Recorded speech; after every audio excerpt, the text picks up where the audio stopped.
दहशतवाद्यांना कठोर शिक्षा देण्याची मागणी।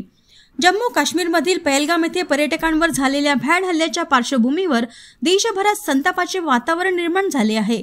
या संतापाचा एक आवाज आज राजुरातूनही उमटला। Rajura morning group, badminton club, व्यापारी असोसिएशन, नेहरू चौक ग्रुप व नागरिकांच्या वतीने आज सकाळी पंचायत समिती चौकात तीव्र निषेध आंदोलन करण्यात आले। हल्ल्याच्या निषेधार्थ आणि दहशतवादाविरोधात घोषणा देत उपस्थित नागरिकांनी भारत माता की जय व जय हिंद अशा घोषणांनी संविधान चौक परिसर दणाणून टाकला। भ्याड हल्ला करणाऱ्या दहशतवाद्यांना जहन्नुम पाठविण्यात यावे अशी जोरदार मागणी यावेळी करण्यात आली। कार्यक्रमानंतर 2 मिनिटे मूक श्रद्धांजली देऊन शहीद पर्यटकांबद्दल शोक व्यक्त करण्यात आला। उपस्थितांनी भारत सरकारने अशा दहशतवादी शक्तींना कठोर उत्तर द्यावे व भविष्यात अशा घटना पुन्हा होऊ नयेत यासाठी कडक पावले उचलावीत अशी मागणी केली।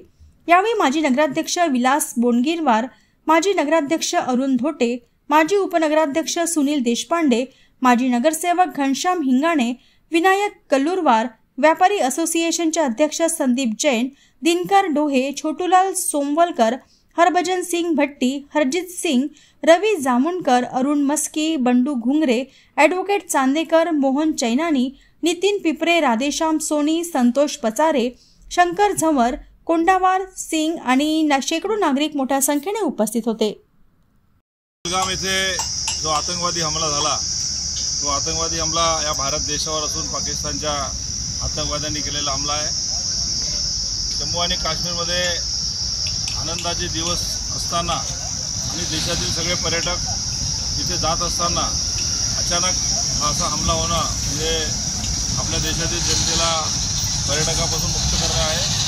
या हल्ल्याचा मी निषेध करतो। ते हरामखोर जे कोणी हल्लेखोर असतील देशाने त्याच्यावर कडक कारवाई करून त्यांना जमदगनी पाठवावे। व सरकारने जे काही निर्णय घेतला आहे पाकिस्तानवर बंदी आणण्याचा, तो अत्यंत स्वागतार्ह आहे। आम्ही या सर्व गोष्टीचा निषेध करतो। आम्ही सरकारच्या सोबत आहोत। जय हिंद।